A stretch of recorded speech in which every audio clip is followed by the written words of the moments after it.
వ్యాసుడు అంటాడు, కాలోహి బలవాన్ కర్త సతతం సుఖదుఃఖయో నరాణం పరతంత్రాణం పుణ్యపాపానుయోగత అంటాడు. ఏదో గతంలో చేసిన పాపం పుణ్యం ఉన్నాయి, అటువంటి వారికే మర్త్యలోకంలో జన్మనిస్తారు. ఎవరికి తెలుసు? ఒక్క పరమేశ్వరుడికే తెలుసు, మనకి తెలియదు. ఆయన వాటిని లెక్కలో పెట్టుకుంటాడు. పెట్టుకుని ఇవాల్టి రోజున వీడికి పాపానికి ఫలితం ఇస్తున్నానంటాడు. ఆ రోజున దుఃఖించాలి. ఒక రోజున చేసిన పుణ్యానికి ఫలితం ఇస్తున్నానంటాడు. సుఖిస్తాడు, నవ్వుతాడు.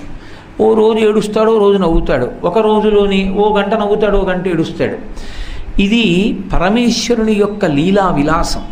ఆయన కర్మ ఫలితాన్ని అనుభవింపచేస్తాడు శరీరాన్నిచ్చి. ఇందులో శోకము రావడం అంటూ జరుగుతుంది. మనుష్య జన్మ యందు శోకము లేకుండా ఉండదు. అసలు మొట్టమొదట ప్రాథమికంగా ఈ విషయాన్ని ఎట్టి పరిస్థితుల్లో అంగీకరించవలసినదే. నాకు ఏ కష్టం ఉండకూడదండి, నాకు ఏ దుఃఖం ఉండకూడదండి అంటే అసలు మనుష్య జన్మలో ఉండడు. మనుష్య జన్మలో ఉన్నాడు అంటే దాని అర్థం ఏమిటంటే సుఖము దుఃఖము రెండూ అనుభవించి తీరవలసిందే. అందుకు అవసరమైతేనే మనుష్య శరీరాన్ని ఇస్తారు, లేకపోతే మనుష్య శరీరంలోకి ప్రవేశపెట్టరు. కేవల సుఖాలే అనుభవించాలి, పుణ్య ఫలితమే ఇతని చేత అనుభవింపచేస్తాను అన్నాడు అనుకోండి ఈశ్వరుడు, దేవతల యొక్క శరీరంలోకి ప్రవేశపెడతారు. అప్పుడు కేవలం సుఖమే. క్షీణే పుణ్యే మర్త్యలోకం విశంతి. ఆ పుణ్యం అయిపోయాక మళ్ళీ కింద పడిపోతాడు.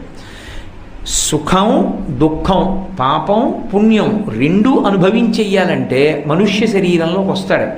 అందుకే అసలు మనుష్యుడు ఎప్పుడూ దేనికి సిద్ధంగా ఉండాలి అంటే అన్ని వేళలా సుఖంగా ఉండడము సాధ్యము కాదు. నేను ఈ శరీరంలో ఉన్నాను కనుక. ఓ జ్వరం వస్తుంది, క్రిందటి సంవత్సరం 2 గంటలు కూర్చుని మాట్లాడినటువంటి వాడు ఈ సంవత్సరం కుర్చీలో కూర్చోవచ్చు, మోకాళ్ళు నొప్పి వచ్చి సిద్ధపడి ఉండాలి. ఎందుకని అంటే శరీరం కాబట్టి, శరీరం వలనే దుఃఖం అనుభవింపచేయాలి. కాబట్టి ఈశ్వరుడు ఏదో గత జన్మల్లో చేసిన పాపం పోవడానికి ఓ మోకాళ్ళు నిప్పెట్టేటట్టుగా చేసి ఆ పాపాన్ని అక్కడతో తీసేస్తాడు. అంతే తప్ప ప్రతి చిన్న విషయానికి కూడా అయ్యో నాకు దుఃఖం ఏమిటండి, నాకు దుఃఖం ఏమిటండి, నాకు దుఃఖం ఏమిటండి అనుకున్నవాడు అసలు జీవితంలో ఏదీ సాధించలేడు. ఎందుచేత అంటే కుండలో నీళ్లు ఎందుకు పోస్తారు? చల్లగా ఉండాలి కాబట్టి పోస్తారు. నీళ్లు వేడిగా ఉంచుకోవాలనుకున్నవాడు కుండలో ఎందుకు పోస్తాడు? కుండలో పోయిడు, ఎండలో పెడతాడు. కుండలో పోసిన నీరు చల్లగా ఉండాలనుకున్నట్టే ఈ కుండలోకి ఈశ్వరుడు ప్రవేశపెట్టాడు అంటే సుఖదుఖములు రెండూ అనుభవింపచేయడానికే ప్రవేశపెడతాడు. కాబట్టి దుఃఖస్పర్శ లేకుండా ఏ మనుష్యుడు ఉండడు. ఆ వచ్చేటటువంటి దుఃఖం, ఆ వచ్చేటటువంటి శోకం అకస్మాత్తుగా వస్తుంది. ఒక్కొక్కసారి ఏదో తెలిసి చెప్పి ఈశ్వరుడు ఇవ్వడు పాపానికి ఫలితాన్ని. కానీ రామాయణంలో వాల్మీకి మహర్షి ఒక అద్భుతమైనటువంటి ప్రతిపాదన చేయించారు. అయోధ్యకాండలో కౌసల్యాదేవి చేత చెప్పించారు ఈ మాట. శోకో నాశయతే ధైర్యం, శోకో నాశయతే శ్రుతం, శోకో నాశయతే సర్వం, నాస్తి శోక సమోరిపు. ఆ శ్లోకానికి అర్థం ఏంటంటే శోకో నాశయతే ధైర్యం, ఎంతటి ధైర్యవంతుని యొక్క ధైర్యాన్ని కూడా నాశనం చెయ్యగలిగినది ఏది అంటే శోకమే, దుఃఖమే. శోకో నాశయతే ధైర్యం, శోకో నాశయతే శ్రుతం. శృతం అన్న మాటకి శృతి అంటే వేదం, వేదము అంటే శాస్త్రము. నేర్చుకున్నది ఏది విన్నాడో ఆ విన్నటువంటి శాస్త్రం అంతా మరిచిపోతాడు. ఎప్పుడంటే శోకమునకు బాగా వశుడైపోయినప్పుడు. శోకం వచ్చి శోకానికి తాను వశుడు కాకుండా అనుభవించడం వేరు. శోకానికి తాను వశుడైపోయాడు అనుకోండి, ఇక ఏమీ అదుపులో ఉండవు. శోకానికి వశుడు కాకుండా శోకానుభవంలో ఉన్నాడు అనుకోండి, పర్వాలేదు, అప్పుడు ప్రమాదం ఏం రాదు. శోకానికి బాగా వశుడైపోయాడు అనుకోండి, చాలా తీవ్రమైన ప్రమాదానికి వెళ్ళిపోతాడు. శోకో నాశయితే శ్రుతం, శోకో నాశయితే సర్వం. శోకము సర్వాన్ని నాశనం చేసేస్తుంది. నాస్తి శోక సమోరిపు. అది దాని స్వభావం ఎందుకైంది అంటే శోకము యొక్క స్వభావం ఏమిటి అంటే ఎవడు దానికి వశుడవుతాడో వాణ్ణి నాశనం చేయడమే దాని లక్షణం. అందుకే శోకము రిపు శబ్దం వేశారు వాల్మీకి మహర్షి, శత్రువు అని పిలిచారు. అది చాలా ప్రమాదకరమైనది సుమా. శోకమునకు నువ్వు వశుడవైపోతే ఎంత ప్రమాదకరమైన స్థితికైనా వెడతావు. మీరు చూడండి, మీకు తేలిగ్గా అర్థం అవడానికి నేను ఒక్క మాట చెప్తా. విశేషంగా శోకానికి వశుడైపోయిన వాడు 2 మాటలు అంటాడు. ఒకటి, చంపేస్తానంటాడు అవతల వాడిని.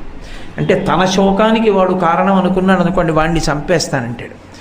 లేదా ఇక తాను ఆ శోకాన్ని తట్టుకోలేననుకున్నాడు అనుకోండి, నే చచ్చిపోతానంటాడు.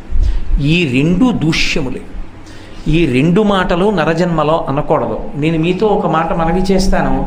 ఆమరణ నిరాహార దీక్ష సంకల్పము మహాపాపము. తనని తాను చంపుకునేటటువంటి అధికారం శాస్త్రంలో లేదు.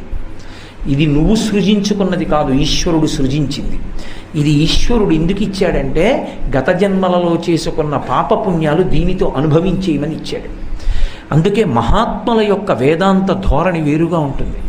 కంచికామకోటి పీఠాధిపత్యం వహించిన ప్రాతస్మరణీయులు మహాపురుషులు చంద్రశేఖరేంద్ర సరస్వతి మహాస్వామి వారికి పూర్వాశ్రమంలో ఒక్కతే చెల్లెలు. ఆ చెల్లెలు కటిక దరిద్రంలో ఉండేవారు. ప్రపంచమంతటా ఉన్న వాళ్ళందరూ ఆయన శిష్యులే. వారు వృద్ధాప్యంలో ఉండగా నడిచి వస్తూ ఉంటే అన్ని వాహనాలు ఆపేసి రహదారులకి 2 పక్కల నేల మీద పడిపోయేవారు ఆయనకి నమస్కరిస్తూ. ఒకప్పుడు వచ్చి అడిగారు, మీ చెల్లెలు ఇంత దరిద్రంలో ఉన్నారు, మీరు ఒక్కసారి అంటే మేము ఆమెకి ఆర్థిక పరిపుష్టిని చేకూరుస్తాము. ఆయన కళ్ళు మూసుకుని కాసేపు ఆలోచించి అన్నారు, వద్దు, ఈ జన్మలో అనుభవించేనివ్వండి అన్నారు. మీరు ఒక్కటి ఆలోచించండి, గత జన్మలో చేసిన పాపం ఏదో ఉంది. ఆ పాపం పోవాలి. ఎలా పోతుంది? అనుభవంతో పోతుంది. అనుభవించేస్తే పోతుంది. ఎవరో ఒకడు తప్పు చేశాడు, వాడిని తీసుకెళ్ళి కారాగారంలో పెట్టారు 3 నెలలు. పోయింది అక్కడితో వాడు చేసిన దోషం, వదిలిపెట్టేస్తారు బయటికి. అలాగే మనం పెట్టుకున్న తీరు ఎలా ఉంటుందో పరమేశ్వరుడు పెట్టిన శాసనం అలాగే ఉంటుంది. గత జన్మలలో చేసిన పాపాన్ని పోగొట్టుకోవడానికి ఇది ఒక సాధనం. దీంతో అనుభవిస్తే కానీ పోదు, ఇది అనుభవించాలి. ఇది అనుభవించాలి అంటే దీనికి రోగం ఒకటి వస్తుంది. రోగము చేత పోగొట్టుకుంటుంది. ఏదో బాధ కలగాలి.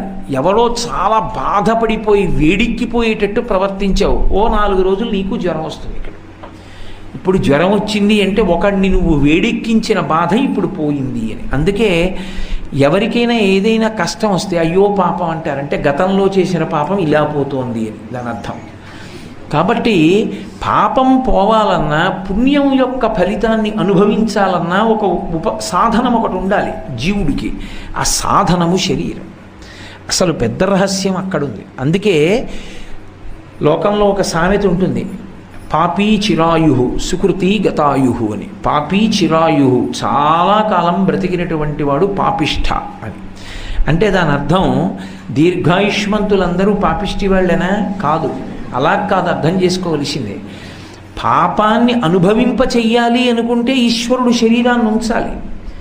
చాలా కష్టపడిపోతూ కూడా ఉండిపోయాడు అనుకోండి, అప్పుడు పాపిష్టంగా ఉండిపోయాడు అని. ఎందుచేత అంటే శరీరాన్ని అలా ఉంచితే తప్ప వాడి పాపాన్ని అనుభవింప చేయడం కుదరదు. అందుకుని జీవుణ్ణి విడుదల చేయకుండా ఉంచేస్తాడు ఈశ్వరుడు, ఆ శరీరంలో ఉంచుతాడు. అది ఎన్ని బాధలు పడిపోతూ ఉంటుందో అందులోంచి వెళ్ళడం. ఆ విడని కారణం చేతి ఇప్పుడు ఆ దీర్ఘాయు ఎందుకు పనికొచ్చింది? పాపం అనుభవించడానికి పనికొచ్చింది. అందుకని పాపీ చిరాయు. అంతేకాని మహాత్ములైనటువంటి వారు దీర్ఘాయుష్మంతులైతే వారికి ఇది అన్వయం అవుతుందా అండి అంటే అన్వయం అవ్వదు. కాబట్టి శరీరము దేనికి ఉపకరణము అంటే సుఖదుఖములను అనుభవించడానికి ఈశ్వరుడిచ్చిన ఉపకరణం అయినప్పుడు దీన్ని కొన్ని కష్టాలు వస్తే యథార్థమునకు అదొక సంతోషకరమైనటువంటి విషయం. ఎందుకు సంతోషకరమైన విషయం అంటే గత జన్మలలో చేసుకున్న పాపం నశించిపోతుంది అక్కడతోటి. కాబట్టి వాడికి అనుభవంలో పోతోంది ఇంకా పాపం. కాబట్టి కష్టపడుతూ దాన్ని పోగొట్టేసుకోవడమే. అంతేకాని ఈ శరీరాన్ని తీసేస్తానంటే మళ్ళీ కొత్తగా ఇంకొక మహాపాపం వస్తుంది. ఈశ్వరుడు ఇచ్చినటువంటి ఉపకరణాన్ని ఈశ్వర శాసనం అయ్యే వరకు పడగొట్టడానికి వీల్లేదు. ఇది నేను కాదు అని తెలుసుకున్నటువంటి ముక్త పురుషుడు కూడా తనంత తాను ఇది పడిపోయే వరకు ఊరుకుంటాడు. అందుకే ఇది నేను కాదని తెలుసుకుని ఆత్మగా ఉండిపోయిన వాడిని జీవన్ముక్తులు అంటారు. ఆయన శరీరం పడిపోయిన తర్వాత విదేహముక్తి పొందాడు అంటారు. 2 మాటలు అందుకు వచ్చాయి శాస్త్రంలో. అందుకే భగవాన్ రమణుల దగ్గరికి వెళ్ళి ఈ శరీరంలో ఎందుకు ఉండిపోవాలి, ఇది నేను కాదని తెలిసినా కూడా అంటే వారు అద్భుతమైన మాట చెప్పారు. విస్తరాకు యొక్క చిట్ట చివరి ప్రయోజనం ఏమిటి? పెంటకుప్ప మీద పడేయడమే. అయినా ఆకులు బాదమాకులు తేవాలి, కడగాలి, చీపురు పుల్లలన్నీ సన్నగా విరవాలి, కుట్టాలి, వేసుకోవాలి, దాని నిండా పదార్థాలు వడ్డించుకోవాలి, నెయ్యి వేసుకోవాలి, పరిశేచనం చెయ్యాలి, హవిస్సులు గుచ్చుకోవాలి, ఆ తర్వాత ఆ భోజనాన్ని చెయ్యాలి, భోజనం చేసిన తర్వాత ఉత్తరాపోసనం పట్టాలి, ఉత్తరాపోసనం పట్టిన తర్వాత ఆ విస్తరిని తీసి పెంటకుప్ప మీద వెయ్యాలి. అంతేకాని విస్తరాకు ప్రయోజనం పెంటకుప్ప మీదకి వెళ్ళడమని భోజనం చేయకుండా పుట్టిన విస్తరాకులన్నీ పట్టుకెళ్ళి పెంటకుప్ప మీద వేస్తున్నావా? వేయట్లేదు. విస్తరాకు ప్రయోజనం ఎటువంటిదో ఈ శరీరము యొక్క ప్రయోజనం అటువంటిది. దీనితో అనుభవించి, అందుకే దీనికి ఋతుమంతమని పేరు. దీనితో అనుభవించి కష్టం సుఖం అనుభవించి వైరాగ్యం అనేటటువంటి సుఖం వైపుకి అడుగులు వెయ్యాలి. అప్పుడు ఇక ఏది వచ్చినా సంగమును పొందడు. అందుకే వైరాగ్యానికి ఉదాహరణగా దేన్ని చెప్తారు అంటే గాలిని చెప్తారు.